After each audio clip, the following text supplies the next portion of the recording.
Harper Audio presents Who Gets What and Why by Alvin E. Roth, read by Robert Slade. 1. Markets are everywhere. Introduction. Every market tells a story. It was 5 a.m. on an April morning in 2010. 8 teams of surgeons were preparing to operate on 8 patients in 4 different cities. 4 healthy people would each be donating one of their kidneys to someone they had never met, and those 4 recipients, each suffering from end-stage renal disease, would receive a new lease on life. At the same time, Jerry and Pamela Green were at their kitchen table in Lincoln, Massachusetts, studying the weather.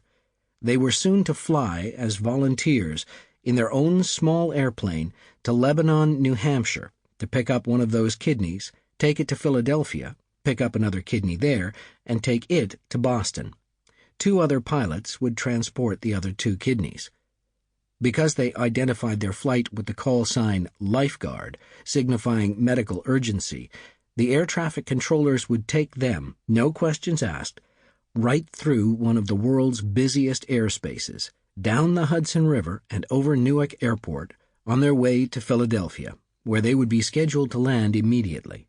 Several jetliners carrying hundreds of passengers would be briefly delayed by their passage. Kidneys for transplantation are scarce. So is airspace.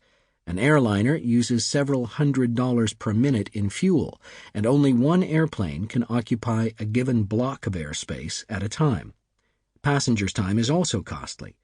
Who got which kidney, which operating room, and which flight path that day in April all required an allocation of scarce resources. So it is perhaps fitting that when Jerry is not flying a small plane, he is a professor of economics at Harvard. Economics is about the efficient allocation of scarce resources and about making resources less scarce. Those kidneys and flights weren't the only scarce resources that had been allocated to bring everything together on that day when 4 lives were saved. Years earlier, each surgeon had been admitted to medical school and then had proceeded through surgical residencies and fellowships. At each stage, they'd competed with other aspiring physicians. Jerry himself had to go through a similar set of competitions to get his job.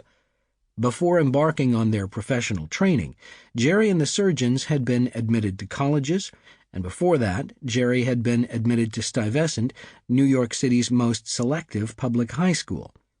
Notice that none of these things, kidneys, places in competitive schools, sought-after jobs, can be acquired by the person willing to pay the most or work for the lowest wage.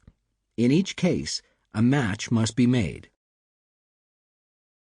Matchmaking. The Talmud tells of a rabbi who is asked what the creator of the universe has been doing since the creation. The rabbi answers, "He has been making matches." The story goes on to make clear why making matches, in this case successful marriages, is not only important but also difficult, as hard as dividing the Red Sea. Matching is economist speak for how we get the many things we choose in life that also must choose us. You can't just inform Yale University that you're enrolling, or Google that you're showing up for work. You also have to be admitted or hired. Neither can Yale or Google dictate who will come to them, any more than one spouse can simply choose another. Each also has to be chosen. Often there is a structured matchmaking environment, some kind of application and selection process, through which that courtship and choosing takes place. Those matching processes, and how well we navigate them, determine some of the most important turning points in our lives, and many smaller ones, too. Matching dictates not only who gets admitted to the best colleges, but also which students get into the most popular courses and which ones live in the best dorms. After college, it determines who lands the best jobs and who has the best opportunities for advancement. Matching sometimes is the gatekeeper of life itself, as when it determines which desperately ill patients receive scarce organs for transplant. Even if matches are made in heaven, they are found Sample complete. Ready to continue?